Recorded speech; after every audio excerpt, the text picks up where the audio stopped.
o mesmo jogo de todas as equipes. Quem errar menos naquele dia vai ganhar. Vai acabar o jogo, pessoal. Se eu fazia 3 gols, a pessoa, pô, o Falcão não jogou nada, não deu uma lambreta, não deu uma caneta.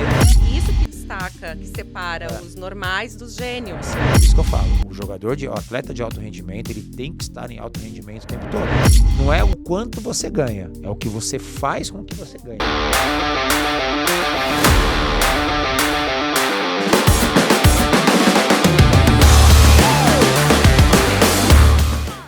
Fala pessoal, sejam muito bem-vindos a mais um episódio do Roundcast. Eu sou o Sami, sou médico, host aqui do seu podcast. Estou aqui ao lado do Thiago, que também é médico, empresário. E aí, Thiago, tudo bem? Fala pessoal, tudo jóia, Sami? E tudo bom? Sempre ao lado também do Falcão, né? Seu host aqui desse episódio, mas dessa vez nós estamos fazendo um formato diferente. Tem uma novidade aí, né? Novidade. Atendendo a vários pedidos, né, Thiago? Todo episódio que a gente fazia, o Falcão entrevistando os nossos convidados aqui, sempre tinha uns comentários assim, mas e o Falcão? Quando é que ele vai contar um pouco da história dele? Deixa o Falcão falar mais. A gente quer saber mais da vida do Falcão. O que o Falcão acha disso e tal, né?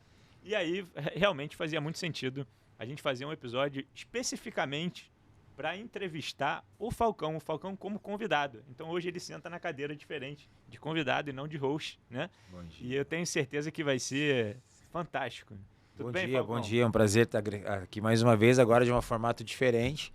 Só estou preocupado com a minha cadeira cativa lá, né? Que quem vocês trouxeram para o meu lugar, eu sou suspeito de falar, porque são anos e anos e anos a gente sendo entrevistado por ela. É um prazer muito grande e vou deixar você apresentar, né? É isso. E aí, ninguém melhor. A gente trouxe também hoje como convidada, mas na figura de entrevistadora, né? Alguém que é profissional nisso, né, Thiago? A Janaína Xavier. Então, ela que é jornalista, apresentadora, empreendedora, empresária, mãe, trabalhou no jornalismo esportivo por 25 anos e hoje tem uma forte atuação no digital. Muito obrigado pela sua presença, Janaína. Tenho certeza que para entrevistar uma lenda como o Falcão, a gente precisa de reforço aí no time. Exatamente. Se deixar só para mim e o Thiago aqui, ia ficar mais... Não tem como. Que é isso, não à toa vocês estão comandando incrivelmente o Roundcast. Primeiro, muito obrigada, é uma honra poder sentar aqui ao lado desta lenda. Obrigado. Tantas vezes aí, por décadas, cruzando a carreira do Faustão, sempre em algum... Do Faustão. Também serve. Do Falcão. Faustão serve? Serve. Meus filhos me chamam, e aí, Faustão, eles estão brincando também, então tá tudo certo. Você tem andado muito com eles. Do Falcão, e aí sentar aqui nesse momento diferente da carreira dele, né? Depois de uma transição aí intensa e também de muito sucesso. É um prazer, obrigada pelo convite, então. Uma honra. Estou aqui à disposição Uma de honra, vocês. de verdade. Obrigada, muito legal ter você Falcão. aqui, um prazer Obrigada muito grande. mesmo. Só Maravilha. não vai roubar meu lugar, né? Não, fica tranquilo. Só cadeira cativa. Então tá bom, fechou. De jeito nenhum. Janaína, até a gente vai querer também ouvir um pouquinho de você, da sua carreira, né? Dessa trajetória nesses momentos em que se cruzaram também. Mas antes disso, eu queria só trazer 2 recadinhos rápidos aqui dos nossos patrocinadores. Da Yuri, joga na tela aí. Queria falar um pouquinho sobre o Educadoc. Tá? Então, Educadoc é o nosso patrocinador. Você que é médico e está vivendo de plantão, principalmente recém-formado, eu quero que você conheça aqui essa plataforma. O Educadoc é um app que conecta médicos e mentores especializados, médicos especialistas, médicos experientes, para otimizar a prática clínica, estando ao seu lado nas decisões e dúvidas durante o plantão. Então, como é que funciona? Você é médico, você vai baixar o Educadoc 0800, sem custo. Você não precisa nem cadastrar cartão de crédito, não tem pegadinha. Basta colocar seus dados, seu CRM que está ativo, e aí você já vai poder utilizar. Está atendendo um paciente, está ali no plantão, surgiu uma dúvida, em tempo real você abre uma solicitação de mentoria, coloca a especialidade que você precisa discutir, passa o caso e instantaneamente um mentor daquela especialidade vai discutir o caso com você ali e te ajudar na conduta. Isso tem se mostrado uma ferramenta valiosíssima, né? Eu e o Thiago temos a honra de sermos mentores aí desse projeto, então a gente já tem visto o crescimento aí da base de médicos que estão utilizando e os relatos, os feedbacks realmente são fantásticos. Então, Educadoc disponível aí no Google Play e na App Store também. Basta você baixar, fazer seu cadastro e instantaneamente já está apto aí para usar. Tem, Sami, até em menos de um ano, né? São quase 10 mil médicos, né? Que hoje já usam. Mais de 35 mil mentorias já realizadas. Enfim, maior e melhor app do Brasil para a área médica, dito pelos médicos. É isso aí. E esse é o grande diferencial. E como você falou, pelos médicos. Muita gente acha até que é inteligência artificial, né? Que está usando. Os caras nem acreditam, né? Que Exatamente. É rápido, em menos de 1 minuto, na maioria das vezes, ele já tem a resposta. Mas é real mesmo, tá, pessoal? Então você que é médico, baixa, testa e depois dá o feedback pra gente. Coloca aqui nos comentários, manda uma mensagem lá no Instagram, diz o que você achou.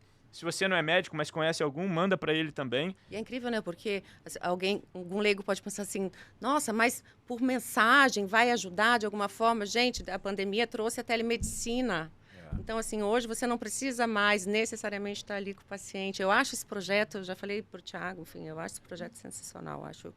É muito legal mesmo. Vocês estão bem de companhia aqui no Roundcast, viu? É isso aí, vamos em frente. Vamos lá. E o segundo patrocinador aqui, quero trazer para vocês a Hedden Capital, e principalmente para você que é empresário. A Hedden é um escritório de investimentos pelo banco BTG Pactual, o maior banco de investimentos da América Latina, né? Que ela é feita por empresários que entendem a dor do empresário e junto com um time sênior ali, especialistas do mercado financeiro, trouxeram esse escritório como uma solução para você, que também é empresário, que está nessa jornada, tem um parceiro estratégico ali que possa te ajudar em toda essa jornada, tá? Então, Hedden Capital, aqui na descrição a gente vai deixar o link do site, do Instagram, para você conhecer. Manda uma mensagem aí para o pessoal da Hedden, que eu tenho certeza que eles vão poder te atender bem e te ajudar nessa jornada toda, junto com o maior banco de investimentos da América Latina. É isso? Certo, Vambora? Thiago? É isso Vambora? aí? Vamos ao que Vamos lá. interessa? É isso, bora. Janaína, então, antes de mais nada, conta um pouquinho da tua trajetória. Quem é a Janaína, para o pessoal te conhecer pelas suas palavras aí? Bem rapidinho, né, gente? Porque não vale a pena a gente perder muito tempo aqui, porque a gente tem o Falcão aqui para a gente conversar. Eu trabalhei por 25 anos no jornalismo esportivo, comecei em 1996, bem nova, praticamente criança, inclusive. E, enfim, viajei parte do mundo, fiz grandes eventos, decisões importantíssimas, Copas, Olimpíadas. Copas do Mundo foram o quê? 2? Foram 3? 2. E Olimpíada 2 também. E assim, eu gostava muito de fazer decisão. Então, assim, fiz várias decisões de Libertadores, Copa do Brasil, Campeonato Brasileiro. Então, assim, aquele jogo da decisão, O ambiente é diferente. Tinha muita, né? nossa, É muito legal. tinha uma enorme satisfação. E depois que eu tive minha segunda filha, eu parti para a transição de carreira. Já estava com 44 anos e achei que eu precisava de uma organização na minha vida para também poder viver essa nova fase com uma adolescente, uma bebê em casa, tendo que dar mais atenção. Então, a gente acaba que vai buscando o caminho para conseguir ocupar vários espaços ao mesmo tempo. E a vida de jornalismo diário, de uma jornalista que está ali todos os dias apresentando o programa, ela demanda que você abdique assim, de muita coisa da vida pessoal. Então, dessa forma eu fiz essa transição, mas ainda vivo dando meus pitacos no esporte, sou uma apaixonada pelo esporte, não só pelo futebol, como pelos esportes olímpicos, pelo futsal também, que é um jogo delicioso de assistir, né? Porque você vê também arte ali, impregnada o tempo inteiro, então é muito gostoso. Mas vamos ao que interessa, né? Pô, eu gostei desse ponto aí. Falcão, o que você acha do futsal em relação ao futebol, né? A gente sabe que o futebol tem uma penetração muito grande, no Brasil principalmente, né? Mas realmente o futsal, ele parece que é um esporte mais arte, né? Ele é mais rápido, é dinâmico, é muito habilidade ali na veia e talvez por isso você se destaca muito, porque, sinceramente, eu nunca vi ninguém com habilidade de bola igual você, assim, difícil. Então o futsal é isso na veia. O que você acha disso aí? Como é que você vê isso e como que começou isso até você entender que o futsal era a tua praia lá? Bom, tem duas formas de você olhar o futsal, né? Tem a forma que você olha como formador de jogador de futebol, né? Que a gente vê grandes exemplos dos jogadores que se destacam muito, passaram pelo futsal. Então é aquele menino que está começando, que ele vai usar o futsal para um crescimento, para se tornar um jogador de futebol. E se não der, também vai ser o futsal. A gente sabe que o futebol sempre é a primeira opção do brasileiro. A gente está num país que é o futebol e depois todos os outros, né? Diferente dos Estados Unidos, China, que você tem 10, 15 esportes que brigam pelo mesmo espaço. E tem o futsal, o profissional, que é um jogo gostoso de ver, os grandes jogos, realmente, para quem vivencia isso. É um jogo apaixonante, é um jogo que você vive intensamente, toda hora tem um lance de gol. Hoje, claro, hoje está mais físico e menos técnico, né? Eu acho que a minha geração é a última geração muito técnica, que todo jogo era um grande jogo, né? Hoje você já tem que dar uma pinceladinha para ver uns grandes jogos, mas os jogos decisivos, o formato de você jogar em casa faz muita diferença. Quando você joga no estádio para 70 mil pessoas, tem 70 mil pessoas, mas o primeiro torcedor está a 200 metros de você, né? E às vezes você joga no ginásio de 3 mil pessoas, você está com um torcedor a meio metro de você. Então a pressão que você sente é muito grande, é muito gostoso jogar no ambiente. E é um esporte que tem os seus momentos, às vezes sobe, às vezes cai. O beach soccer passa muito por isso também, dá uma divulgada, de repente diminui um pouquinho. É um esporte que depende de ídolos, né? O futebol, independente do momento que você tem de ídolo, ele sempre vai ser uma realidade.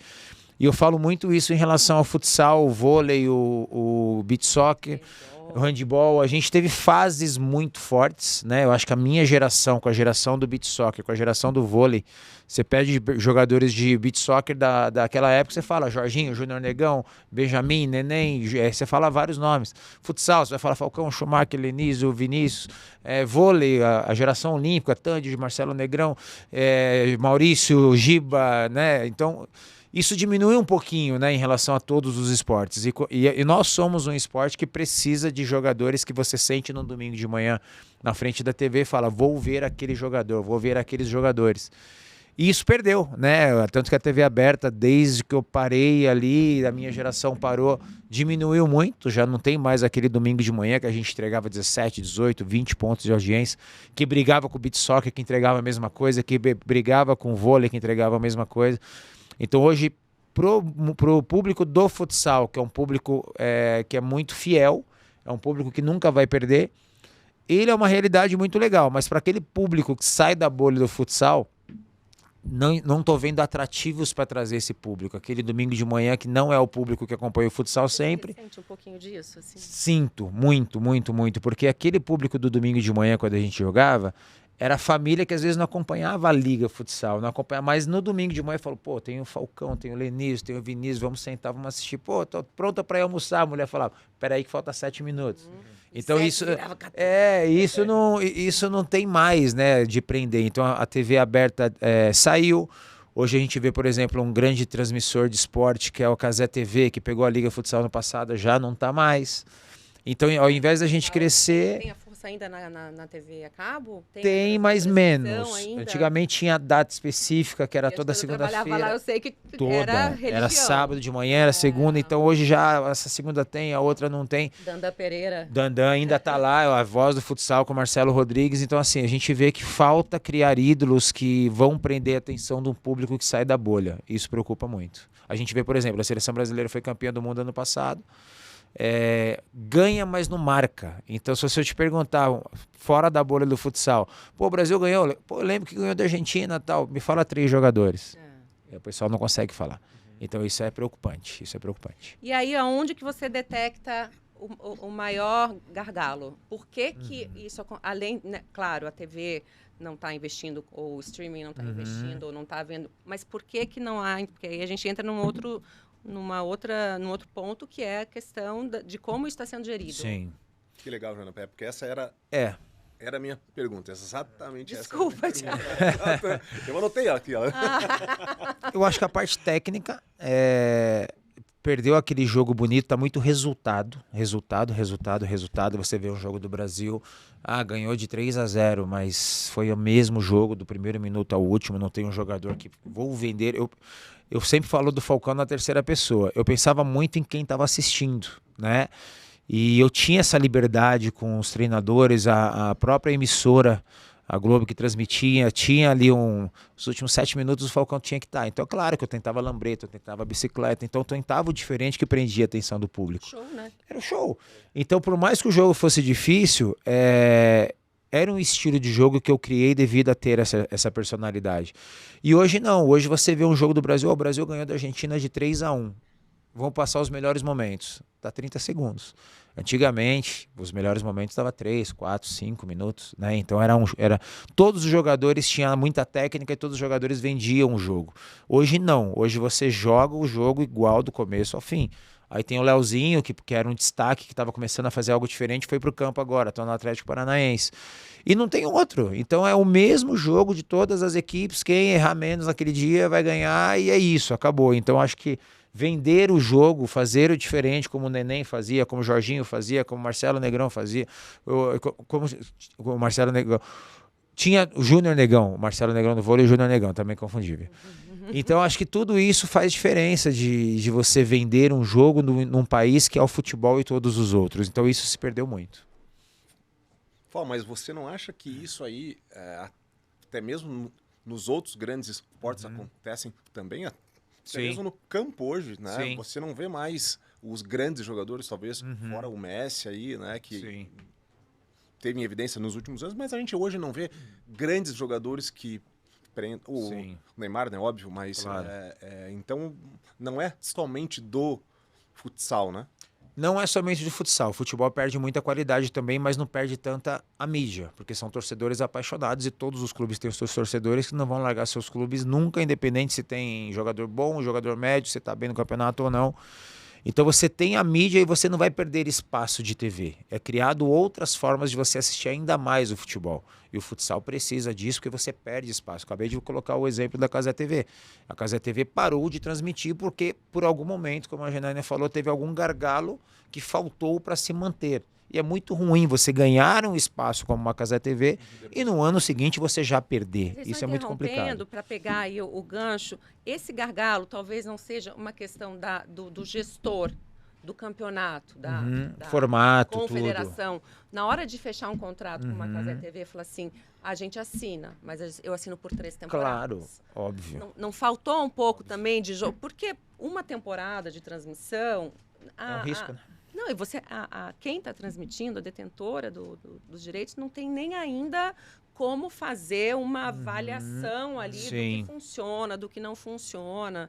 Então, talvez ainda mais você tendo o primeiro ano, né? Claro. Aí que eu perguntei para você se existisse gargalo da gestão também. Porque se você tem mais tempo, né, Janaína? Você fala assim, bom, temos mais 2 anos, não foi o que a gente esperava, vamos conversar para melhorar. E isso vai ser bom para o esporte, né? Como a gente teve a Liga Futsal, a final de 2023 na TV aberta, que se brigou por 20 anos, a TV Globo passou a final da Liga Futsal na TV aberta e no outro ano já não passou. Então, como a Janaína falou, por que não passou? O que faltou? Porque não deu? Claro que não teve números que todo mundo esperava. Então não é para aquele público do domingo de manhã que é a família, o futsal não é, vou ver quem que joga aí, você conhece? Putz, não conheço. Pô, filho, você conhece algum jogador que vai jogar? Não conheço. Então não fica mais atrativo. As pessoas assistirem por assistir, perdeu um pouquinho esse charme, esse jogo bonito, então tá muito resultado. E isso para esse esporte que precisa de ídolos é muito ruim. Perdeu o Falcão. Isso eu não posso falar, deixa vocês falar. Eu acho que é isso. Você acha que é porque os atletas, e aí a gente pode fazer um paralelo também para o mundo empresarial e tal, mas os atletas não estão se arriscando mais? Você estava falando ali, domingo de manhã e tal, eu lembrei, cara, do Senna, né? Do Senna, e ele foi um dos maiores ídolos do Brasil porque ele era um cara que tinha um perfil de se arriscar mesmo. Exatamente. Né? E ele se destacou porque na hora da chuva era ele e era diferente. Ele ia com tudo, era diferente. E ele dava esse show mesmo, né? E o Falcão a mesma coisa, né? Você vê, pô, você dá uma lambreta no cara no meio do jogo, de certa forma você tá se arriscando, né? E se você não der, a torcida tá esperando que você vai dar até o último minuto. Então, se acabar o jogo, o pessoal... Se eu fazia 3 gols, o pessoal, pô, o Falcão não jogou nada, não deu uma lambreta, não deu uma caneta. Só que o pessoal ficava nessa expectativa. Tinha, como o Senna. O Senna tinha uma expectativa de uma ultrapassagem mais arrojada, de uma forma de correr mais arrojada. E também perdeu. A gente teve outros nomes da Fórmula 1, mas ninguém prendeu atenção como o Senna. porque ele era muito diferente. A nossa geração de futsal, de futebol, de beach soccer, de vôlei, eram diferentes. Hoje não são tão diferentes. Isso pega muito. Mas eu acho que é um misto, né, Sami, entre você realmente ter a coragem de se arriscar e dar resultado, né? Porque ambos ali, você, o Falcão, eles tinham essa coragem e eles davam resultado. Sim. Dava certo o que eles faziam. Né? Eu acho que pega muito, olhando para o meu esporte lá atrás, a minha geração foi a última geração que tinha que resolver os problemas na nossa fase de 14, 15, 16 anos, no drible, na qualidade, no esquema tático, na quadra menor. E essa geração atual já é uma geração que pegou o famoso goleiro linha no futsal. Então, na base, estava perdendo, colocava o goleiro linha. Então, eu tive que aflorar o meu lado decisivo na prática.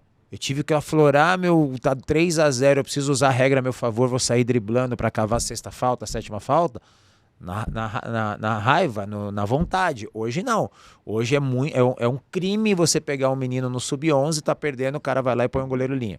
E põe um goleiro linha sem ter o porquê pôr o goleiro linha. Então o menino que poderia estar descobrindo a forma dele resolver um jogo no drible, num passe, não estamos mais criando esse poder decisivo. E é justamente essa geração que está jogando agora. Então, os treinadores também estão perdendo. Eu ponho um menino de 10 anos como com a camisa de goleiro para nada. Para mim, é um crime. Tem que ser proibido até 16 anos o goleiro linha. Tem que ser proibido quadra 40x20 para molecada. Então, hoje, para nós, quando trocou, oficializou 40x20, para nós era grande. Imagina para um menino de 7 anos, de 8 anos. Eu cresci jogando na quadra 30x16. Então, toda hora a bola tá viva. Então, é muito fácil você passar uma fita, denominar 30x16 e pôr a criança para jogar. É muito fácil você proibir o goleiro linha até 16 anos. Porque você perdeu essa qualidade, essa versão de falar... Antes colocava 3 jogadores na frente, saía drible aqui para levar vantagem numérica para fazer um gol. Depois você põe o goleiro linha, você troca a bola e acabou o jogo. Então você não cria mais esse poder de decisão nos jogadores. O Luxemburgo falou um pouco sobre isso recentemente, mas em relação ao futebol de campo, né? Que hoje em dia os métodos de trabalho nas categorias de base estão muito profissionalizados. Exato. Então, você tira a oportunidade do moleque de aprender a driblar, porque eles não querem mais, eles querem fazer aquele treinamento profissional, desde o menino molequinho ali de 8, 10 anos. Uma sintética bonitinha, né? Tudo é protocolar, não tem mais a liberdade que o moleque tinha lá atrás de aprender por instinto, por sensibilidade e por puro talento também, né? Acho que a visão do Luxemburgo em relação ao futebol e as reclamações é a mesma coisa da minha em relação ao futsal. Sim. O de antes você tinha que se virar de várias maneiras. O futebol também. O futebol tinha o famoso terrão no Corinthians. Hoje o moleque cresce com 7, 8 anos jogando na grama sintética. Nem suja a chuteira. Então o pessoal que morava em praia jogava na areia. Hoje antes a gente passava, na nossa época de moleque, a gente passava lá, tinha 10 campos de areia com 2 traves de madeira e o pessoal se batendo para jogar. Hoje você não vê mais. Hoje o pessoal vai lá no condomínio, tem a grama sintética, tem a quadrinha certinha. A gente pulava o muro da quadra da escola com um buraco. Você jogava na subida e na descida, a rua era assim. Hoje não, hoje todo mundo cresce jogando na grama sintética. Então, o que o Luxemburgo fala em relação ao futebol são as mesmas reclamações que a gente tem em relação ao futsal. Essa geração que já passou por tudo isso. E essa geração atual e as que vêm, já com 7, 8 anos, vai numa escolinha com grama sintética, tudo certinho. Então você não passa por dificuldade nenhuma. Mas então, assim, deixa eu trazer um tema mais polêmico aqui, porque na minha visão, né, o que determina essa mudança é o resultado final. Quando a gente vê grandes times, equipes, seleções obtendo resultado, jogando feio, entre aspas, né? Você intuitivamente, se você é o dono de um clube e tal, você busca o quê? Sempre. Você busca ganhar, vencer, para ter esse reconhecimento, né? E quando você vê que não necessariamente o melhor ganha, isso daí é um caminho inverso para as categorias de base, você já ter essa mentalidade de necessariamente você não precisa desenvolver a técnica aqui. Se você vencer, tá bom, né? Exatamente. O problema é que você pensar nisso no âmbito profissional, ele é válido porque tem o dinheiro envolvido, tem uma série de outras situações. Mas a base é diferente. Ou então, deveria ser diferente, né? O Alex disse muito isso, Eles né? acabam podando o Alex que jogou no... de desenvolver habilidade. É isso. Ele disse muito isso, né? Porque hoje os meninos de 8, 9, 10 anos, você já prepara eles fisicamente para um jogo mais bruto, mais viril, que não necessariamente é o que vai desenvolver esse mesmo jogador daqui 5 anos. Ele não vai ser diferenciado por ele ser maior ou mais forte, né, lá na frente. E sim, se ele é mais habilidoso, Sim. se ele é mais rápido, se ele pensa mais rápido, né? Hoje esse Só que se você não tem mais espaço. Só que se você não desenvolve essa cultura lá no início, ele não vai pensar nisso lá na frente, né? Então eu acho que tem muito disso de quando a gente vê uma Itália em 2006 sendo campeã, né? E assim, não que Acho que é o fosse início ruim, da troca. né? Mas a gente vê o melhor do mundo, que sempre era um meio, um atacante, sendo um zagueiro. E um baita zagueiro, né? Lógico. Claro. Mas a essência do jogo começou a mudar, né? Então, talvez Eu acho seja... que a Janaína, que já deve ter escutado muito isso, e eu também, nós que gostamos do futebol, e a gente escuta cada vez menos, a gente escutava muitos grandes times na base falar assim, a gente não está jogando por resultado, a gente está jogando para formar atletas. Isso. Você já está escutando isso muito menos. Muito menos. Então, antigamente era, não ganhamos mais, olha só esse jogador, sub-14, não ganhamos, mas olha isso aqui, estamos preparando esses 4, 5. Perfeito. Cada vez você escuta isso menos e cada vez é mais resultado. Então, o jogador lá, o treinador do sub-11, é sub-11, não pensa em resultado, mas ele, internamente, na cabeça dele, hoje, nesse momento, ele é cobrado por isso. Hoje ele é cobrado se ele por não isso. der resultado, ele tá fora, né? E é como eu falo, antigamente o menino jogava futsal e futebol até os 14, 15, que é quando você também formava uma geração muito maior de jogadores técnicos no futebol. Hoje, com 11 anos, esse menino, eu acho que ele vai ser jogador, eu tiro ele do futsal. Então você tem o time de futsal no Corinthians, o time de campo, e eles são concorrentes, eles não trabalham juntos. Eu não quero pegar vem cá, campo, me ajuda aqui no futsal, o que esse menino precisa me preocupar se ele for, o que precisa melhorar? Hoje esse menino é tirado com 11 anos. Quantas coisas ele ia melhorar para ir para o campo? Quantas coisas ele ia melhorar em 3 anos mais de futsal? É o que eu sempre falo esse exemplo. O zagueiro grande e forte, que ele é grande e forte, com 18 anos ele não vai ser mais o grande, ele só vai ser o forte. Então esse zagueiro, se você coloca ele no futsal até os 14, o quanto que ele vai melhorar tecnicamente? Porque no futsal você não pode errar passe. Você tem que ter todos os fundamentos. Bom, agora se você pega esse menino, ele é grande e forte, ele é muito bom zagueiro, não precisa estar no futsal. Com 11 anos vai fazer diferença, mas com 18, 19 não vai mais. Então hoje em dia é uma disputa, você não tem um meio termo aqui, 2 pessoas que falam assim, esse menino aqui de 12 anos, ele precisa melhorar um fundamento, vamos deixar ele 1 ano no futsal? Professor do futsal, esse menino ele precisa melhorar esse fundamento, beleza? Deixa comigo. Daqui 1 ano eu te devolvo ele 20% melhor, 30% melhor. E hoje não, hoje com 11, 12 anos é tirado. E isso vem refletindo no futsal e no futebol na qualidade técnica. Ô Falcão, você que é o grande nome, um dos maiores nomes do futsal mundial, e passou um breve período da sua carreira no campo. E isso assim, quando você já tinha vivido já tinha chegado. Sim. E depois voltou. Mas, enfim, só para quem não sabia. O que você, naquele breve período no campo, sentiu que você conseguiu levar de bom que você não via ali entre os teus outros colegas no campo? Aquilo que só o futsal te deu. Perfeito. E não só o menino da base que fica no futsal e vai pro campo, mas o cara que jogou futsal a vida inteira e foi lá brincar um tempinho no campo. Jana, olha só, eu vi até esses dias me mandaram todas as declarações dos jogadores do São Paulo da época, e todos eles falam muito bem assim de tudo que poderia ter acontecido. Via do Souza, via do Cicinho, via do Tardelli, e é muito legal escutar o que eles falam.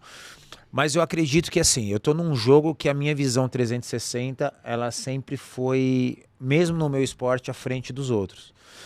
E no campo eu tinha muito essa percepção de receber a bola do lateral direito e o jogador de campo ele fala assim, recebi do lateral direito, eu tenho essa visão para jogar. Eu já sabia o que estava acontecendo do outro lado. Então eu já recebi, eu já sabia que o lateral esquerdo estava livre, eu já sabia que o atacante estava aberto. Ele não sabia, né? Ele não sabia. Que ele ia receber Não sabia, a bola. não sabia. E mesmo nessas peladas de final de ano, que eu jogo há muitos anos, é uma percepção que até o Amaral fala, caramba, se você tivesse sido meu 10, eles brincam, né? O Cafu me chama de 10, porque eles percebem essa diferença de você ter a percepção do que está acontecendo num geral. O jogador que cresceu só no campo, e não é uma crítica, é uma característica, ele recebe a bola e ele tem uma visão única do campo. Tem tempo para Tem pensar. tempo para pensar e só tá olhando, eu recebi a bola daqui, ou eu devolvo pro lateral direito, ou eu devolvo pro zagueiro aqui de volta. Ele não sabe o que está acontecendo do outro lado. Então acho que a grande diferença minha era ter essa percepção 360 do jogo. Velocidade de raciocínio Cortar também, passe, né? hoje em dia você vê no campo. Esse lateral troca para esse zagueiro, que esse zagueiro troca para esse e esse toca para esse. Esse aqui nunca toca para esse. Esse aqui nunca toca para esse. E isso, nossa, me incomoda demais quando eu vejo futebol. E eu tinha essa facilidade, que é uma coisa que acontece no futsal. Cortar passe, você ganha espaço, você ganha aquele milésimo de segundo. E isso não acontece no futebol. Pode ver, é difícil. É lateral para esse zagueiro para ele. Não vou passar aqui. Eu passo para esse aqui, porque todo mundo faz. Não vou passar aqui, porque todo mundo faz. Vou passar aqui, que é mais seguro. Cruzar a bola no meio é um risco. É mais seguro, então eu vou fazer o que todo mundo faz. Então isso faz uma grande Não é diferença. só arte, é velocidade de raciocínio, é uma visão realmente privilegiada do todo. E isso que destaca, que separa os normais dos gênios.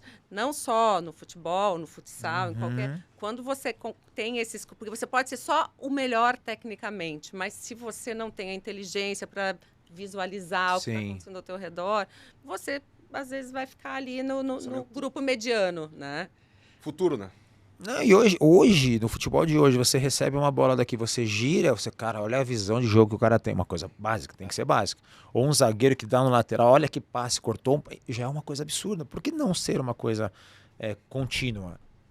Então eu faço o que todo mundo faz, eu passo para cá, passo para cá, passo para cá, volta, a defesa volta. E outro, se você corta um passe, já não dá tempo de fazer aquele bloquinho que todo mundo faz. Essa que é a diferença, e ninguém faz isso. Você gostava de criar jogadas ensaiadas? Assim, eu adorava, eu adorava. E eu estava num esporte que total, e não só da bola parada, né, mas do jogo num geral. Sim. Eu tinha minhas dualidades com alguns jogadores, eu tinha umas jogadas específicas com alguns jogadores, com o goleiro, com o Thiago principalmente, que ele sabia onde eu estava, ele sabia que podia jogar bola. Ou o cara passava por trás de mim, eu jogava a bola por cima. Então tinha algumas jogadas durante o jogo, porque eles sabiam que eu tinha essa qualidade de passe, que eu ia acertar o passe, e eu sabia que o cara... Então, assim, era tudo no limite, e eu adorava quando dava certo. Mas você ficava, tipo, em casa à noite e vai dormir, tipo... Muito.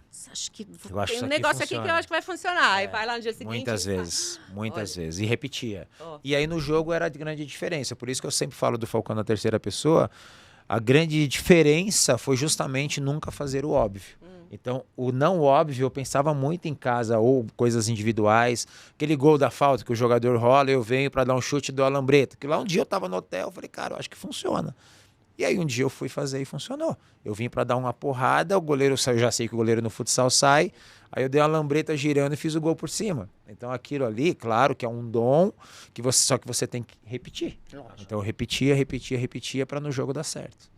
E esses dribles e essas jogadas, elas são lendárias, né? Até hoje. Como é que você desenvolveu isso? Você acha que é 100% dom? Você acha que tem um misto entre dom e treino, repetição? A habilidade extrema é um dom. Isso eu posso garantir, porque assim, eu sei até brinco, que senão não existiriam zagueiros, né? Todo mundo ia treinar e ia ser habilidoso. Só que tem a repetição. Então, dificilmente eu errei uma lambreta num jogo oficial, que era uma marca registrada. Mas porque eu resolvi na hora? Não. Eu treinava todos os dias da mesma forma. Parte física. Se eu tivesse menos que todo mundo, o pessoal ia levar vantagem. Então eu tinha que estar igual todos em todos os quesitos, para quando a minha diferença, que era a minha habilidade, a caneta, a bicicleta, a lambreta, realçasse, né? que é o diferente. Aí então eu tinha que realçar. Agora, o talento sem treino não vence o treino sem talento. Agora, se você juntar os dois, aí o talento vai diferenciar. Então, todo mundo fala, o Falcão não treinava, não sei o quê. Tinha treinava demais. Talvez nos últimos 2, 3 anos, realmente, a minha vida, a gente vai chegar nisso, mudou o estilo. Mas se eu não treinasse igual a todo mundo, não repetisse igual a todo mundo, não ia fazer diferença.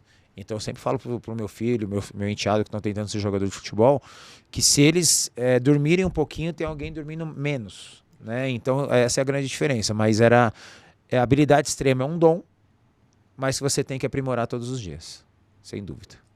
É verdade. Você não tem um histórico de lesões muito... 0 cirurgia, Gente, graças a Deus. Olha isso. 0 cirurgias, isso fez muita diferença em alguns esporte momentos. fisicamente exige, assim, Impacto.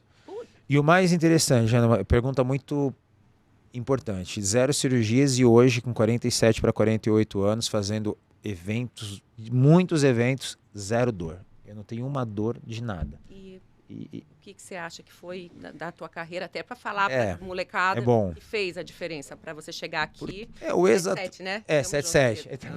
Estamos juntos. Beirando os 50. Já. Eu acho que o que o ex-atleta de alto rendimento herda são dores.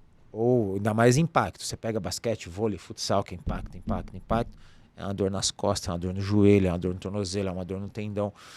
Eu parei de jogar com algumas dores. Veio a pandemia, eu tenho um fisioterapeuta que desde 2014 está comigo, que é o Kleber Barbão. Esse cara mudou a minha vida, ele me deu uma longevidade no esporte. E quando vem a pandemia, ele fala assim, o que você tem de dores? Ele vinha, me atendia, ele me zerou todas as dores. E qualquer coisa que eu tenho, às vezes eu falo, Kleber, não estou conseguindo andar, só vou jogar daqui 1 mês. Ele vem em 3 dias e ele fala, você vai jogar agora. Eu falei, como você vai jogar em 3 dias? E esse cara me zerou as dores na pandemia. Eu tinha um andar diferente, ele me equilibrou.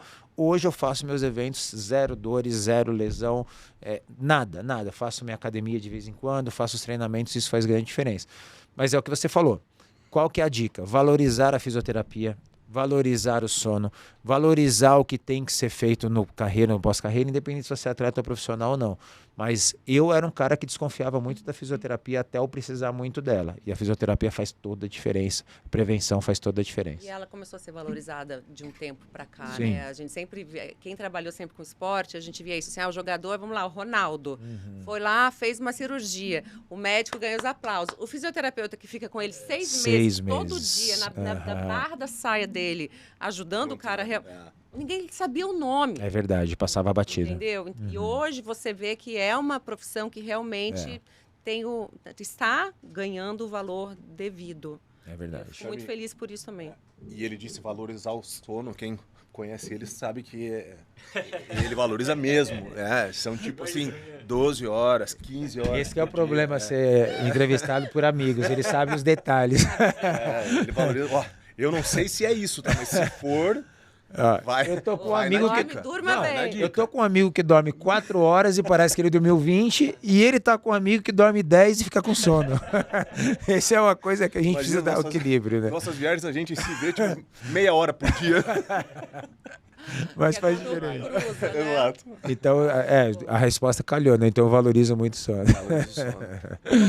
Eu queria saber, ouvir de você, né? Porque acho que talvez a maioria das pessoas que te conhecem já até saibam essa resposta, mas como que você vê? Qual foi o ponto alto da sua carreira? O momento que mais te marcou? Qual que foi?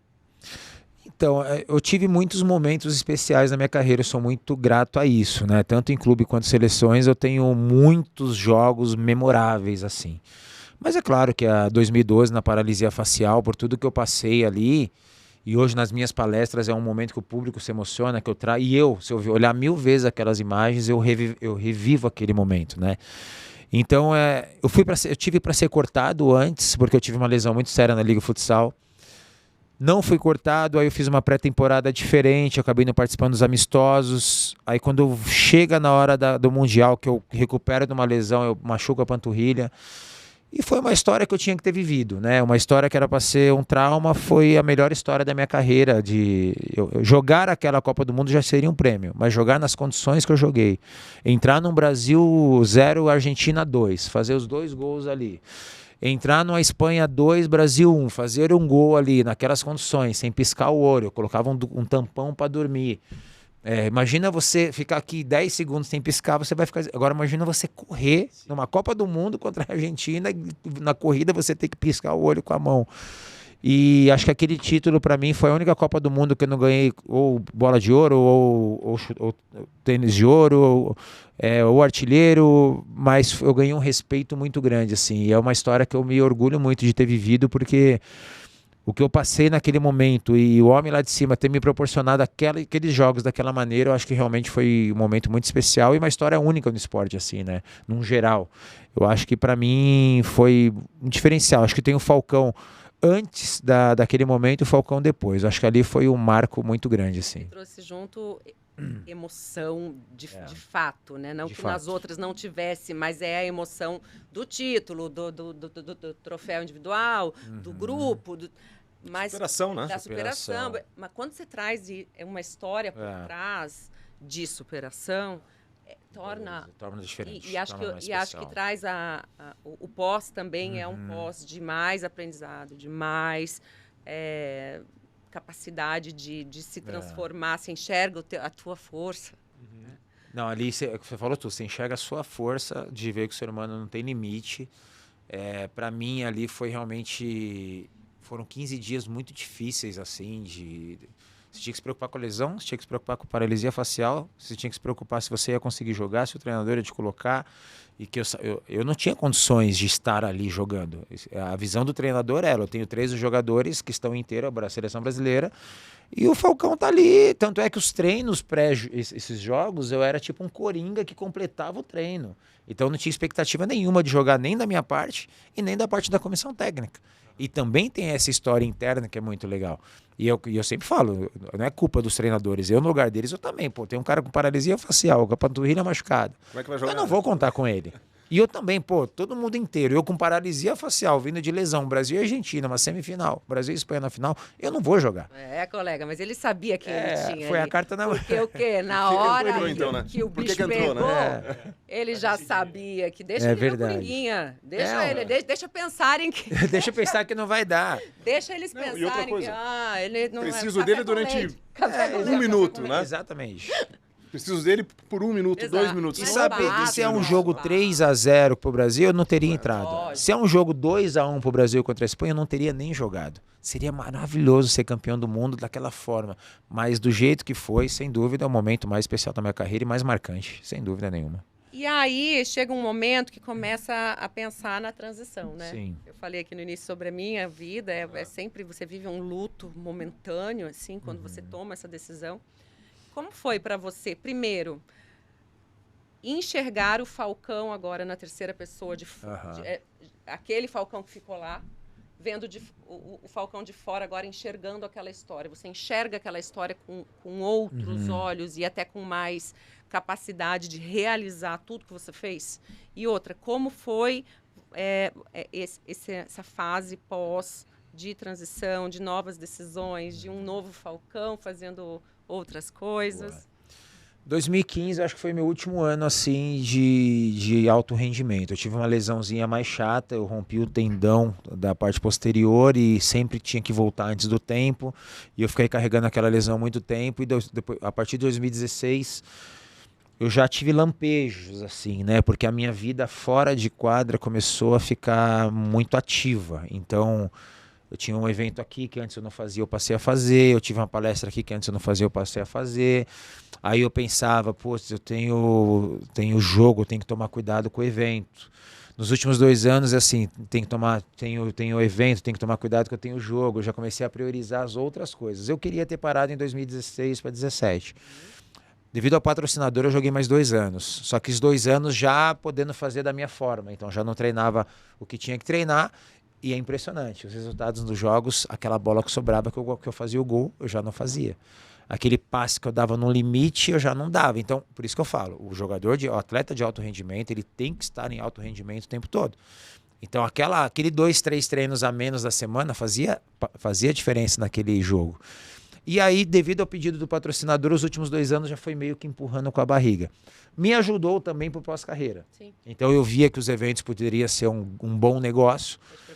E foi me preparando. Eu poderia ver que minhas escolinhas poderiam crescer bastante, algumas coisas diferentes. Depois, claro, eu entrei em outros ramos de negócios, né, que não são da área esportiva, mas na área esportiva eu desenhei um formato que eu não imaginei que seria tanto. Hoje é uma realidade. Hoje a minha agenda até agosto, setembro está 100%, porque eu procuro entregar o melhor evento em qualquer cidade que eu vá. Então aquela cidade, daquele dia, aquele público é um público, não é aquele do outro. Então virou meio que uma peça de teatro, tem que dar bicicleta, que a galera faz coro no ginásio, bicicleta, eu tenho que dar lambreta. Então assim, eu sei, é a mesma ordem do pedido, é impressionante. Primeiro é a lambreta. Treinando, malhando, senão não vai dar conta.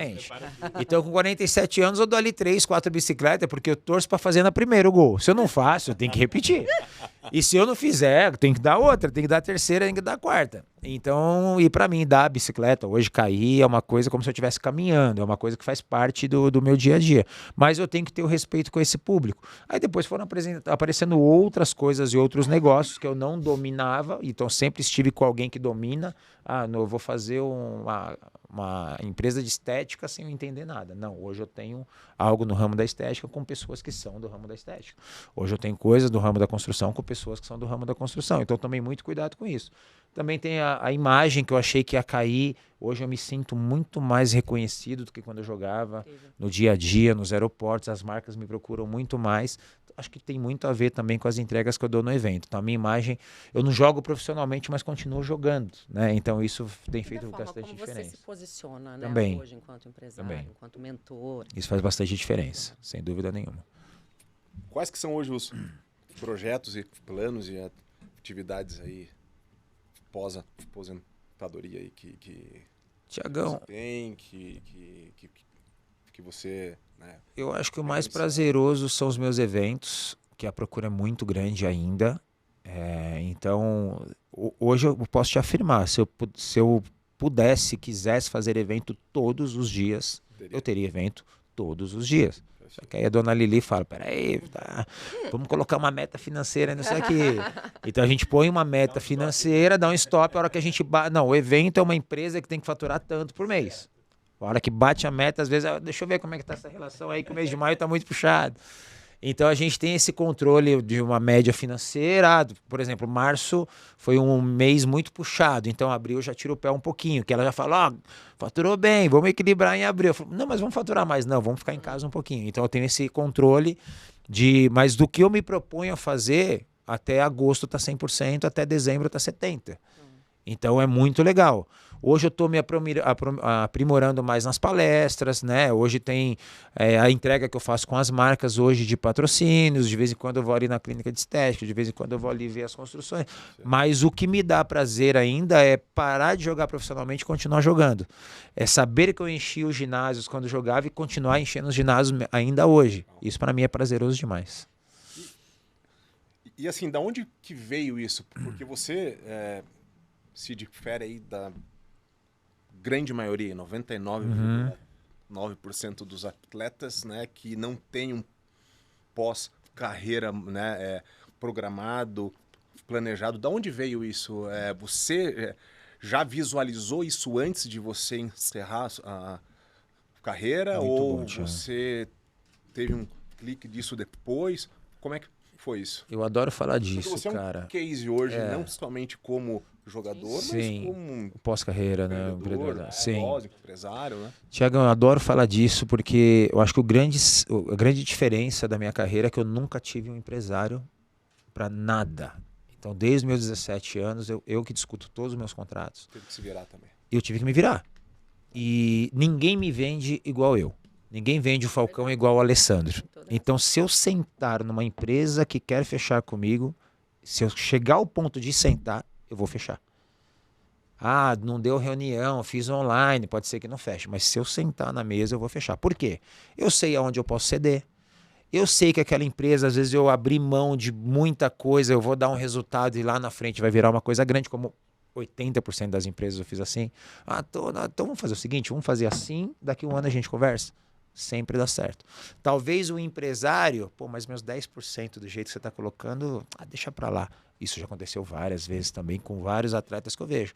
Então eu vejo que é uma marca que pode ser interessante, eu vou entregar o que eu sei que eu vou entregar, então eu coloco presença física, coisa que o outro não coloca. Então a maioria das imagens você faz a foto, você posta e você nunca nem vê a cara do cara. Então eu tenho essa coisa de colocar datas. Então todo contrato que eu fecho, o cara tem no mínimo 3 datas comigo. E naquelas datas comigo, que é uma feira, um evento presencial, o cara fala, vai ver a reação das pessoas, fala, pô, vou fechar com o cara. Então eu sei aonde eu posso ceder ou não. Isso faz muita diferença. Isso foi feeling? Você foi aprendendo ou em algum momento no pós-carreira você buscou aprimoramento nisso? Não, desde que eu jogo. Eu cheguei a ter muitos contratos, eu tive contrato com as 2 maiores estatais do Brasil e eu que negociava. Sim, mas você nunca foi, agora eu vou buscar um curso de gestão. Nunca. Nada? Nada. Só instintivo mesmo. Só instintivo, aprendendo. O cara é habilidoso e não é só com os pés, né? E aí vem o pós-carreira, Thiago, que é o que você fala, que muitos atletas não pensam nisso, né? O atleta hoje que guarda um bom dinheiro, o time para ele perder tudo são 5 a 7 anos. Sim. Isso são números. Por quê? Ele sempre teve alguém que fez tudo para ele. Quando ele é um ex-atleta, aquele empresário falou, muito obrigado, agora eu vou cuidar de outro. E aí vamos colocar o cara dos 20 milhões. O cara tem 20 milhões e ele tem 10 imóveis. Só que entrava 500 mil por mês. Já não entra. E ele tem que manter os 10 imóveis. Então ele começa a gastar aqui para colocar aqui. Aí daqui a pouco ele vende o 10º imóvel para pagar os 9. Queimando patrimônio. Se esses atletas tiver alguém que vai fazer uma gestão, vem cá, você tem 10 imóveis, vamos vender os 10 faltando 2 anos para você terminar, vamos colocar lá para render 1%, 0,8% e pronto. Aí você faz um investimento seguro, você entra com alguém do negócio. Só que não, o cara acha que tem ali o valor guardado e tem os 10 imóveis, só que para de entrar. Então você entra 500, o cara gasta 450 e ainda está sobrando 50. Agora, quando o cara para, ele não quer ter um carro pior, ele não quer morar pior, e ele acha que os 10 imóveis vão ficar ali e aqueles 20 milhões vão ficar para sempre. Falcão, e não acontece. É assim também. É assim também? Mesma coisa, né, Mesma coisa. Infelizmente, eu acho que ele é pior. E assim, e nós somos médicos nessa mesa. Não, mas os médicos, eles podem ser médicos até 60, 70 anos. O atleta, ele vai ser atleta até 35, e ele tem que diluir. Estou falando uma média maior, tem atleta que chega até 40. Só que ele tem que diluir o que ele ganha até os 35 até os 70, 80. É impossível. Aí sempre tem a ideia daquele amigo. Eu sou seu amigo, cara, vamos abrir uma churrascaria comigo. Só que a ideia do amigo é com o seu dinheiro. Sim. Né? Essa ideia é errada. Inteligente esse, quer ganhar dinheiro com o dinheiro dos outros. Tem uma ideia, vamos montar uma academia. Deixa comigo. Aí você vai lá, só que a ideia do seu amigo é com o seu dinheiro. Aí você gasta 2,5, o cara não fez uma pesquisa de mercado, o cara não viu a localização, o cara não viu a cidade, o cara gasta 3 para abrir e gasta 2 para fechar. Já foi 5. Então, em vez de fazer um negócio para ganhar dinheiro, ele está fazendo um negócio para perder. Então, esses atletas de futebol, todos os esportes, tem que ter alguém para gerir o lado financeiro. Não só a educação compra financeira isso. também, ali na base, né? 100%. Ali na base. É necessário que eles, além de cuidar dali da parte técnica, do gramadinho sintético, se está lesionando... Exatamente. Vamos educar esses meninos, essas meninas também. Porque comprar imóvel é muito bom. Só que você tem que saber o que você faz. Agora, você ficar com um imóvel 10 anos, e eu estou te falando que eu vejo na prática, muitos atletas compram ali 5, 6 imóveis há 10 anos atrás e está lá, eu tenho 6 apartamentos. Porque ele quer falar que tem 6 apartamentos. Só que você tem que fazer girar, valorizou 100%, o que eu vou fazer? Vendo e compro mais 2. Não, eles só vão comprando e vai ficando. Isso é um problema muito grande. Aqui a gente disse de jogador, disse de atleta, disse de médico, mas na verdade isso serve para tudo, né? E esse lifelong learning, né? De você estar sempre numa condição de aluno, de aprendizado, é para todo mundo. E a gente tem uma particularidade, especialmente no futebol de campo, que, sei lá, vamos lá, 95% desses atletas que chegam ao profissional vieram, muitos assim, da extrema pobreza. É verdade. De famílias que jamais tiveram assim, nem o ensino fundamental. Isso, né? E ele tampouco, porque aí ele chega, começa a jogar, aí tem aqueles que começam a ganhar dinheiro. Faz o que com esse dinheiro? Exatamente. Vão ser certamente enrolados por alguns empresários, e aí vão ali deixando dinheiro pelo caminho. E 2, quando chegar lá na frente e tiver que parar de jogar, opa. Não tem planejamento, né? Mas como é que vai planejar? Por isso o papel fundamental da gestão dos clubes, de pegar esse menino que eles estão, porque eles têm um planejamento de carreira ali, eles estão vendo o menino ali no sub-12, no sub-14. Já sabe o que vai acontecer. Pega esse menino ali e vamos preparar esse moleque, né? E daí, Diana, eu acho que assim, né, na verdade, antes os clubes, eles viam os atletas com o produto que queria manter o clube de pé, que queria gerar receita, né? Que a venda dele ia ser a grande salvação do clube. Salvação do clube, né? As SAFs vindo, né, pros clubes agora, eu acho que mudou um pouco essa mentalidade, né? Mas não sei se o olhar para o atleta. Mas talvez o olhar para o profissionalismo do clube, né? Para a gestão profissional do clube. Eu posso dizer das que eu conheço, né? O meu filho do meio joga bola hoje numa SAF, SAF Araucária, e eu vejo a preocupação de que quem hoje administra de dar uma condição de educacional mesmo para os meninos, né, da onde eles vêm, do entendimento de que eles precisam aprender e estudar, que o futebol ele é bom, ele é necessário, mas ele é mais um complemento na vida, né? Então, assim, tem esse tipo de mentalidade que você não via antes. E que você via mais em esportes olímpicos, né, Falcão? Verdade. Geralmente, os grandes projetos que envolviam, sei lá, uma escola de basquete, uma escola... A gente tinha um projeto em Curitiba, por exemplo, lá atrás, da ginástica artística, a época de Daiane dos Santos. Elas tinham, assim, esses atletas que entravam nesses projetos, eles tinham o dever de entregar X horas de estudo todos os dias. Faltou, perdeu o projeto, não tá, mas sai do projeto. Então, é uma cobrança que já havia no esporte olímpico e que não havia especialmente... O que a Janaína falou é perfeito, porque assim, por mais que eles venham ali da extrema pobreza, 95%, é o que ela falou, nem que eles quiserem, eles não têm como saber o que fazer. Só que também, se você tiver assim, vem cá, vou montar uma empresa para ajudar você na sua gestão financeira, o que esses mesmos atletas não precisam? Besteira isso aí, não precisa. Ano que vem eu ganho de novo. Ano que vem eu ganho de novo. Então também tem a visão desses atletas, porque assim, isso é um baita negócio para quem ajudar esses atletas a gerir. Porque quando a gente aprende e domina, claro, dentro do meu meio, né, da forma que eu conduzi minha carreira, eu aprendi muita coisa, mas eu sei tudo, eu estudei. Não. Só que se os atletas entenderem que é importante ter, independente de quanto você ganha, porque eu sempre falo, isso é uma frase que eu uso muito, não é o quanto você ganha, é o que você faz com o que você ganha, seja ele o valor que for. Então tem cara dos 50 mil que tem muito mais coisa do que o cara de 500. Isso é uma coisa real. Então, só que o cara diz, pra que tu ganha 500 pau por mês, pô? Mas ano que vem eu ganho de novo, ano que vem... Aí chega nesse ponto, quando ele para de entrar, isso aqui começa a tampar isso aqui. Aí, eu tive um debate com um amigo nosso, um empresário, que é Gianfranco, sobre isso. Ele é empresário de jogadores, de grandes atletas, e ele também trabalha muito com atletas de base, né? Que estão se profissionalizando e tal. Eu já falei para ele, o teu diferencial vai ser o dia que você colocar dentro do teu projeto, aí dentro da tua empresa, educação financeira. É isso aí.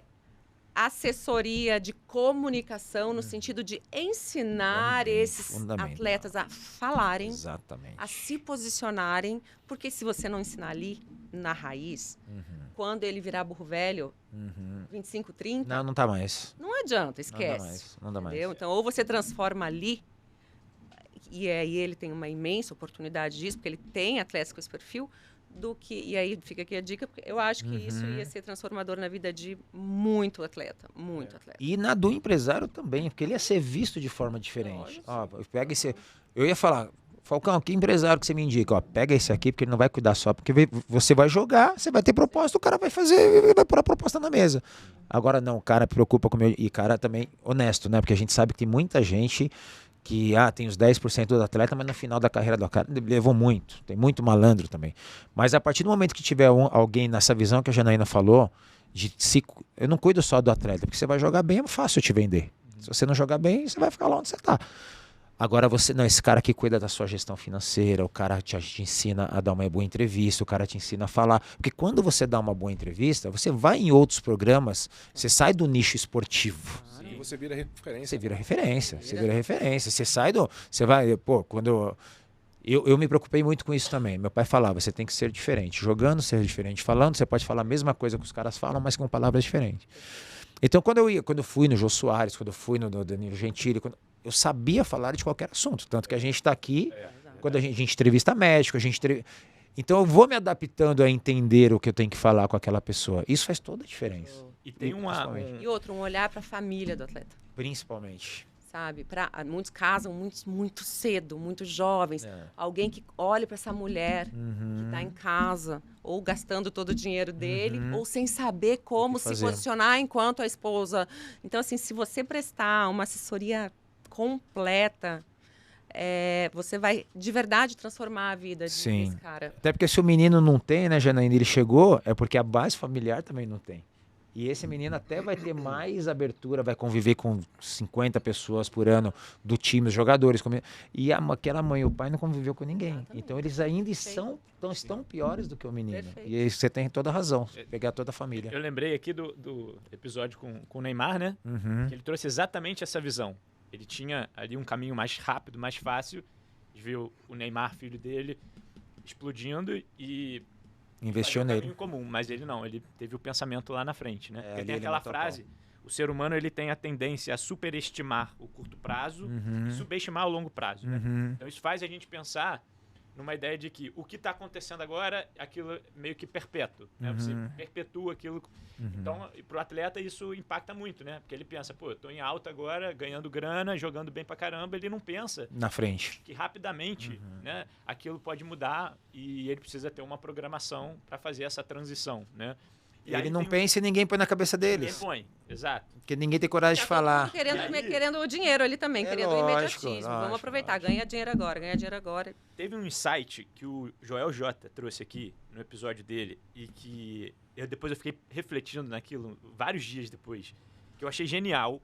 E se você, inclusive, não assistiu o episódio com o Joel, depois aproveita aqui, se você terminar de assistir esse aqui com o Falcão, já vai segue lá no Joel, que ficou muito legal. Ele falou o seguinte, ele acredita, ele fez quase que uma profecia, assim, né? Ele fez uma previsão de que os ex-atletas, os atletas de alta performance, vão ser agora os grandes mentores da sociedade. Porque ele, nesse modelo agora de produção de conteúdo, todo mundo, né, produzindo alguma coisa, que os caras que realmente têm algo para ensinar são os grandes atletas. Porque realmente eles trazem várias características que têm a ver com alta performance, né?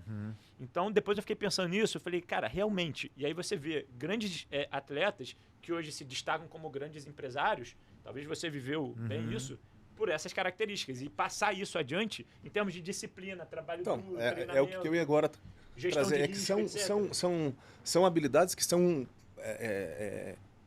inerentes a qualquer profissão, né?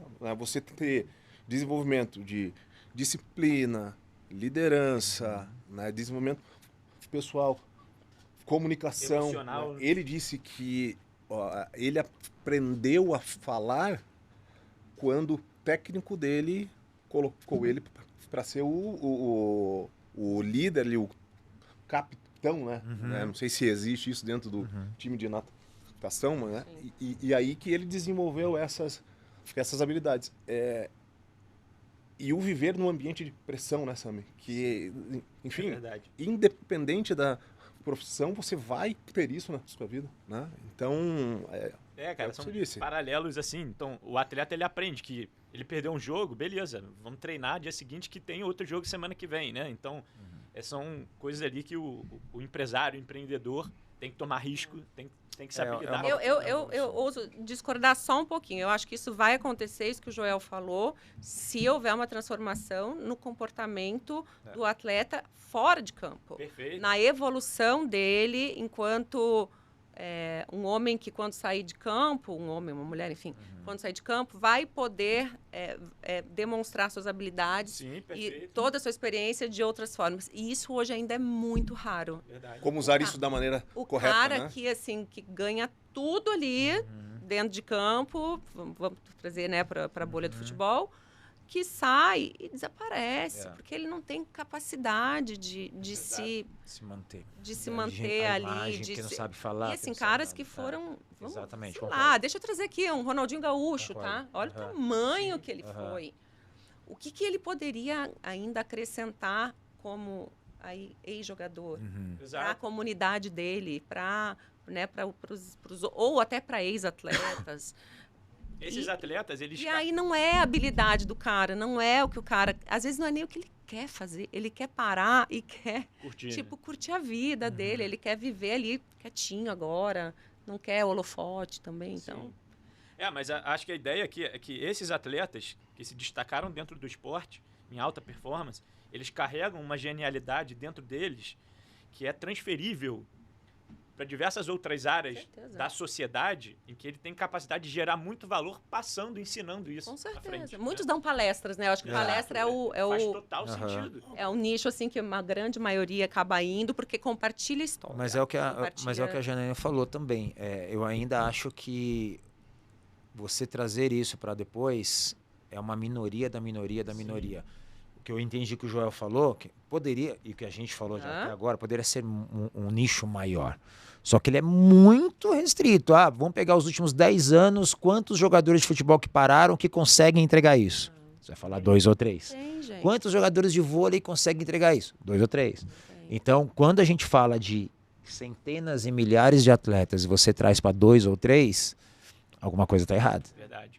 Agora, todo mundo... Porque a vivência do esporte, como o Thiago colocou, a gente, qualquer lugar que a gente sentar e falar, a gente vive o 360 de tudo que qualquer profissão pede. Essa profissão é mais esses 3 pontos. A outra profissão é mais esses 4. A outra é mais esses 3. O esporte é os 10. Só que é os 10 com autonomia, porque senão muita gente fica para trás. Só que quem vai conseguir transferir isso para as pessoas ouvirem depois? Muito pouco. Então isso é preocupante. E tem que trabalhar, né, gente? Para você continuar, para isso acontecer, o cara tem que parar com a vida dele de atleta e continuar trabalhando, se não ter que trabalhar mais ainda, porque ele vai ter que desenvolver habilidades que antes ele não usava. Exato. E isso dá trabalho. E o cara que passou a vida inteira sonhando com o dia que ele ia se aposentar e ficar rico, não vai. ele não aguenta, não dá conta, não vai. Então é uma transformação de mentalidade. Enquanto isso não acontecer, e aí que eu falo, a responsabilidade está na gestão, nos empresários que podem transformar isso. E aí eu já posso puxar um gancho aqui, mudando de saco para mala, óbvio. Falando em gestão, falando em mentalidade, eu quero chegar numa pauta super relevante dos últimos dias aí que a gente tem debatido, que é a seleção brasileira. Que passa por aí vamos trazer a CBF / seleção brasileira, né? Que a CBF passou aí por toda aquela questão do Ronaldo que a gente viu acontecendo, ele desistindo da candidatura, e o atual presidente se reelegendo por unanimidade até 2095. E, paralelo a isso, a demissão do Dorival, faltando um ano aí para a Copa do Mundo, a gente ainda não está classificado. Queria o teu olhar de, óbvio, torcedor / um cara que gosta, entende de gestão e que consegue enxergar quais as consequências de uma má gestão ali na frente num resultado importante, como a necessidade, o desejo do país inteiro pelo hexacampeonato. Não, está muito claro a gestão, né? A gente primeiro, na minha opinião, tá? Uma opinião pessoal, tem que ser um treinador que os jogadores vão respeitar, né? Eu acho que eu adoro o Dorival como treinador, como pessoa, mas quando vem alguém do Real Madrid, do Manchester e tal, eu acho que a régua está contrária. Eu acho que o jogador tem um comando maior. Por que os jogadores não rendem na seleção 20%? Não rende. Porque o que esse treinador falar, vou jogar do meu jeito. Eu ainda tá aqui. Essa régua tem que ser aqui. Então tem que ter um treinador que não vai olhar para a cara do cara e aonde ele joga. Ele vai exigir, e o jogador... A seleção brasileira está assim há muitos anos. Então eu jogo como eu jogo no meu time, o outro joga como eu jogo. A gente não vê a seleção brasileira um grupo. Eu olho para a Argentina, eu falo que todo mundo vai dar um carrinho no pescoço para o Messi aparecer e pronto, acabou, e não adianta. Vai ser assim. Então você vê um grupo rendendo o que pode render. Eu acho que a seleção está aqui, os jogadores estão aqui. Eu acho que tem que ter alguém que vai falar, mas você joga no Real Madrid, não tem problema, você vai fazer o que eu quero aqui. Você vai fazer o que eu quero e os 11 vão fazer o que eu quero e você vai ganhar ou não uma outra coisa, vai ter um resultado. Então, falando dentro de campo, eu acho sim eu acho que não tem treinador brasileiro que vai ter essa autonomia. Mas e o planejamento? O planejamento que podia ter acontecido? O planejamento que o Tite saiu e aí vem lá de cima, concordo com você. Aí vem lá de cima, aí você promete o Ancelotti que não vai vir. Então aí você coloca um, aí depois você coloca outro, a gente está indo para um quarto treinador no ciclo. Tipo, zero critério. Zero critério. Cada um zero com critério. perfil Zero aleatório. critério. Cada um com perfil aleatório. E agora, como é que vai ser a escolha do próximo? Ah, vamos trazer uma. Será que o cara quer sair do Real Madrid e vir? Ah, vamos trazer o Guardiola. Será que ele quer sair e vir? Ou qual que vai ser o nível de treinador que a gente vai trazer? Aí é que tá o problema. É assim, você acha que o nível do técnico, dos técnicos brasileiros, eles tá um nível abaixo dos técnicos aí da Europa, enfim? Eu acho, Thiago. Eu acho que a gente já vê pelos resultados dentro do Brasil, né? Os treinadores estrangeiros que estão no Brasil, que não são os tops mundiais, todos os treinadores estão sempre na frente da... Mas aí então vou jogar uma Sim. polêmica aqui, mais uma. O técnico da Argentina, o Scaloni, não era um técnico de alto nível na seleção argentina e conseguiu fazer o que a gente viu aí. Mas aí tem a cabeça do argentino, a cabeça do brasileiro mudou muito. A cabeça do jogador argentino é aquilo. Eu vou competir, eu vou dar carrinho no pescoço. Por exemplo, aquele gol que a gente tomou da Croácia na Copa. Sabe quando a Argentina tomaria aquele gol? Nunca levaram, é isso. Mas eu acho que assim, muito vem dessa mentalidade deles de estarem jogando em prol de um jogador, deles terem... É uma característica deles, né? Mas também. eu acho que é um espírito de equipe mesmo, de trabalho de equipe, de colaboração, que nós não temos. Desde sempre. Desde né? sempre. Desde nós não sempre. temos. Aqui não. Aqui a gente já falou sobre isso aqui um pouquinho. Como mudou do futebol, a arte chamado, o futebol criativo para o futebol técnico, para grama sintética, né? Para o mimimi de vez em quando. Não, e a cabeça deles, aí é tem verdade. uma outra questão que eu enxergo, não sei o que você vê a respeito. A gente teve um período, acho que muito, assim, valorizado de treinadores no país. Aquela velha guarda. Sim. Que foi se mantendo. Aí eu não sei, eu tenho a sensação que a gente atrasou uma transição, assim. Talvez a transição tivesse que ter começado antes. Ou que não houve uma transição. Tentou-se, né? Você vê, vieram alguns novos nomes aí. Você vai trazer aqui, sei lá, Barbieri. Enfim, esses caras com esse perfil mais... Que deram resultado, no início, de evidência. As pessoas falavam, temos um novo... E aí a coisa não engrenou. E não engrenou. E aqueles começaram a sair fora, a querer descansar, se aposentar. Perfeito. Porque a gente vê, gente, era aquela galera, Leão até antes, mas Luxemburgo, Abelão, Joel, eram esses. E depois deles, quem veio? Os estrangeiros. E os estrangeiros vêm porque os brasileiros dão brecha para isso. Que a nova geração deram brecha para isso. E hoje, qual ou quais que seriam bons nomes?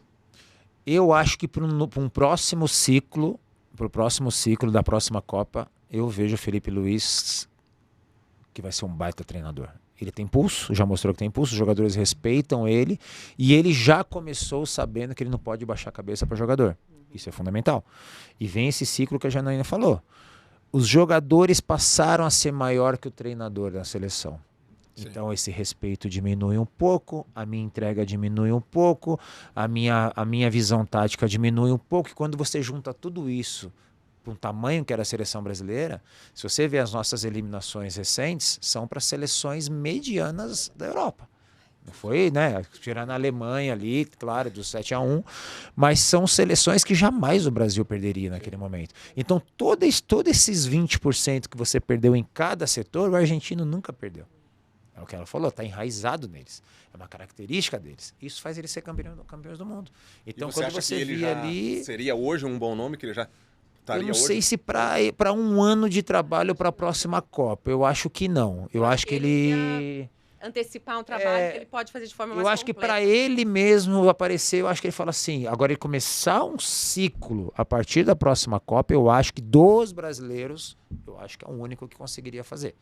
Do que eu vejo. Os outros já deram chance. Pô, Dorival, o trabalho que ele fez nos últimos anos não rendeu. E assim, troca, como ela falou, vem cá, rendeu? Não, troca daqui 4 meses. A seleção para o próximo Copa tem tudo para dar errado de novo. A gente tem jogador para ser campeão? Tem. Só que você tem um ano para fazer um ciclo. Quantos jogos o novo treinador vai fazer em um ano?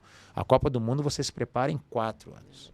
Todo mundo está se preparando em 4 anos. Eu acho que o sombrio para a próxima Copa para o Brasil? Sombrio. A gente tem jogo para convocação para fazer agora, para 2 jogos. Acho que é Paraguai e Equador, lá no Equador, se eu não me engano. Não tem treinador. Não tem treinador. A seleção brasileira, pentacampeã do mundo, aquela... Mas isso aí nada mais é do que o reflexo de uma gestão, né, de uma condição estrutural que... Totalmente. Estão falando aí do JJ, né? Totalmente. Eu acho que não vai funcionar se acontecer. Mas eu vou te falar que eu acho que é o mais provável de acontecer. Eu gostaria muito. Que fosse ele? Eu acho que dos nomes que tem... Você acha que pode dar certo? Eu acho que vai dar um monte de choque no vestiário. E aí, o que vai acontecer? No primeiro, ele vai falar, beijo, tchau. Não sei. Mas eu acho que o Brasil já falta esse choque de vestiário. Tá muito... Eu acho que tem que dar uma saída. E esse choque de vestiário, eu quero que essa régua inverta. Não, acho perfeito. E invertemos. Mas não, ninguém falava com você, mas eu falo. É ele que ele vai saber disso, os jogadores também, né? Eu já tenho um pouco de receio, porque o Neymar saiu de lá meio tretado com ele. Sim, esse pode ser um problema. Esse pode ser mas nada que uma conversa se resolva e vamos junto, falta um ano. Mas eu acho que esse choque... A gente tá 0 choque. E a gente ter 100% também pode... Mas uns 50%, 60% o Brasil precisa. Se não rolar, se tiver que ser alguém daqui. Eu não vejo como dar certo. Ninguém? Não, ninguém. Eu acho que porque não dá tempo e eu ainda acho que o treinador daqui vai olhar o cara do Real Madrid e vai falar, não vou gritar com esse cara. Você acha que não tem, entre aspas aqui, você acha que não tem respeito que esses jogadores, eles se acham maiores que o técnico, ou eles não respeitam as próprias orientações Mas esse é o grande problema. É justamente essa régua que eu estou colocando, porque no Real Madrid eu faço o que não vou fazer, não especificando nenhum jogador, sim. Mas a régua está aqui. O treinador mandar eu fazer, por exemplo, Fernando Diniz, que eu adoro ele como pessoa e adoro o trabalho dele.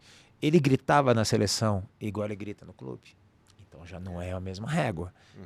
Eu fui convocado por aquilo, mas eu fiz aquilo na seleção. E quem vai fazer? Não tem quem vai fazer. Agora, essa transição que eu falei, Fernando Diniz, assim. Agora, se você pegar um Jorge Jesus, um Abel, um Ancelotti, já sonhando mais alto, esse jogador já vai... Sim. Opa! E outra, é muita carta marcada. O cara não tá rendendo bem e o cara é titular, independente de alguma coisa. Também olham assim, vão olhar assim? Então, aí é que galera aí que mas já vai ter peraí, opa, será que eu posso? Porque assim, eu posso. Já é diferente, né? O será que eu posso já é diferente. Então aí é que tá, o perfil, Brasil né, precisa mudar um pouquinho. Precisa mudar um pouco. Tá muito, ninguém rende 20% do que rende, mas tá lá. É titular. Mas não sei quem, o Estevão tá jogando muito. Você já sabe que ele pode fazer 10 gols, ele vai pra seleção, ele vai ser reserva. E não vai entrar. O Ender que tem 19 anos, 20 anos. Mas você sabe que ele pode fazer 20 gols, que ele vai chegar lá e vai ser reserva. Então você não tem essa coisa de, deixa eu te pôr no banco um pouquinho, porque esse aqui tá merecendo. Tá muito cadeira cativa. E nas outras seleções que brigam para ser campeões mundiais, eu não vejo isso. Boa. Bom, eu acho que isso aqui, esse tema aqui daria 4 horas de já tá virando mesa redonda. Né? Mas, Thiago, como o nosso horário tá avançando aí, eu não sei se você, Janaína, tem alguma outra pergunta que queira colocar. É isso, foi o que o Thiago falou, a gente ficaria aqui até amanhã, mas eu tô super satisfeita e honrada. Maravilha. Aí, antes da gente terminar, a gente sempre faz essa sessão final aqui com os nossos convidados. Aí eu acho super justo, né, Falcão e a Janaína com certeza responderem. Sim, ambos. Tem 2 perguntas aqui clássicas que a gente sempre faz. A primeira, e aí fazer primeiro pro Falcão, depois Janaína, se tem algum conteúdo que vocês queiram recomendar para quem está nos assistindo. Pode ser um livro, um filme, uma série, alguma coisa que marcou a vida de vocês e que vocês acham que é relevante aí para o pessoal consumir. Vai, começa. Eu ia falar a mesma coisa para você. Primeiro as lendas. Primeiro as damas. Não, só vou falar que é um programa machista. Para as lendas primeiro. Cara, e agora, Thiago, me ajuda? Pois é. Cara, olha, eu vou então vou trazer conteúdo É um conteúdo que eu já vi spoilers, mas eu ainda não consegui sentar para ver tudo, que é a série Adolescentes, que a gente vem debatendo muito a respeito. A gente vem assistindo muitos debates, alguns alarmantes, outros que trazem um pouco mais para a realidade. Algumas famílias já colocam o potencial, chance de todos os adolescentes se tornarem psicopatas. Isso me assusta um pouco, no sentido de que não, né, gente?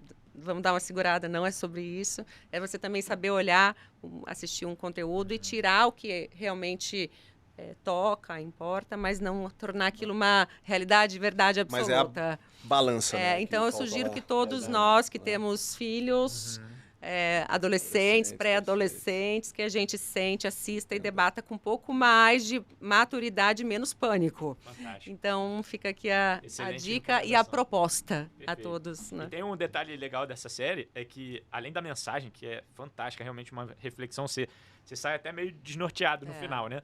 E eles podiam ter feito lá, sei lá, 10 episódios, mas eles condensaram em 4 para passar a mensagem direcionada, assim, sem enrolação. Sim. Você vê que ela é muito firme, Direto. muito forte. E a técnica de filmagem, o pessoal comenta muito, né? Mas talvez muita gente não reparou, ela é sequencial. Ele começa a filmar, a mesma câmera, ela não tem corte, Sem do corte. início ao fim. É verdade. E isso dá uma fluidez, uma imersão grande. Sim. Cara, é fantástica. A série, para todos os sentidos, é muito boa recomendação. Não, sensacional. E menos pânico, gente, só, por favor. E a minha, não tô lembrando o nome do filme, aquele do Brad Pitt, sobre números do esporte. Como é que chama? O nome do jogo. Lembra, A não? regra do jogo? Regra do talvez. jogo. Para quem quer ser atleta, de enxergar o quantos números você dominar tudo, tem alguém te olhando. Ainda mais hoje em dia, tudo é scout, tudo é número. E eu falando do lado profissional de o que eu fiz na minha carreira, conseguiu aí ver, Yuri? Tá. Porque esse filme eu acho que mostra que o homem que mudou o jogo. Eu acho que isso daí, que os meninos que querem ser atletas profissionais entendam que, de novo, a vontade e a entrega vence o talento. Então, quando você quer ser um atleta profissional, os números fazem toda a diferença. Não importa se você tem 13, 14, 15 anos, alguém está te olhando quantas assistências você viu, quantos desarmes você fez. O outro é melhor tecnicamente, mas ele fez 3 desarmes. Eu sou pior tecnicamente, mas eu fiz 10 desarmes. Então eu posso ser mais interessante. Então, como é que chama? O homem que mudou o jogo. Eu acho que isso serve muito para quem quer ser um atleta independente do esporte. Eu acho que tem muito a ver. E ainda mais hoje que a gente vive numa geração de dados. Né? Cada vez Os mais. Inteligência dados artificial, né? existem, Mais. eles estão cada vez mais Cada vez mais. presentes. Hoje o tal da minutagem, né, no futebol, né? Às vezes você tá num time da 3ª divisão. Você tem minutagem, vale mais do que aquele da 1ª divisão que não jogou nenhum minuto. Então, hoje a minutagem vai te dar dados, vai te dar números. Isso faz toda a diferença. Boa.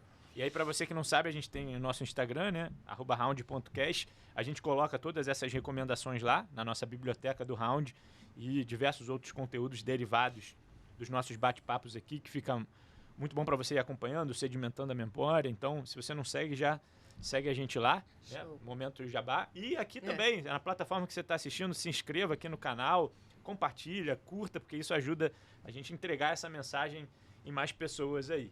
Certo? E a última pergunta é: quem que você gostaria... Essa pro Falcão é até difícil, né? Porque todo mundo que ele gostaria de ver sentado, ele de fato Ele acaba trazendo. trazendo. Mas, se tem Mas alguém... ele vai ter que dar 2 nomes aqui, vamos ver se... Vamos ver se eu acerto. Cara, queria muito um cara que eu tenho o maior respeito por ele como empresário, como homem de família, o Kaká Diniz, né? Como a gente fala de 3 pilares aqui sempre, a gente fala de business, saúde e esporte. Ele é um cara que vai falar disso facilmente. Então acho que o Kaká Diniz é um cara que eu gostaria muito de ter aqui. E como vocês falam, né? Sempre que eu penso, eu realizo. Então esperamos Kaká Diniz aqui nessa cadeira, né? Janaína. Eu, no início, quando eu soube, vocês me disseram que fariam essa pergunta. Eu fiquei pensando e não precisei pensar muito para rapidamente responder. Que fosse uma mulher, eu acho importante. Que vocês sempre tenham esse equilíbrio aqui. E muitas mulheres interessantíssimas a serem entrevistadas. Entre elas, Leila Pereira. Consegue realizar? Verdade, esse daí é mais difícil, mas eu vou tentar. Janaína vai ajudar a gente. A Janaína ajudando fica tudo mais fácil. Leila, eu posso ajudar na entrevista. Também. Aqui a casa é sua sempre que você precisar. A Leila, eu acho que ela tem muito a contribuir numa entrevista aqui com vocês. Ainda mais aqui dos pilares que a gente fala. Os olhares Concordo. dela, exatamente, as atuações. Será um prazer, será uma honra recebê-la aqui. Tomara, vou torcer. que Missão difícil, mas vamos pra cima. É.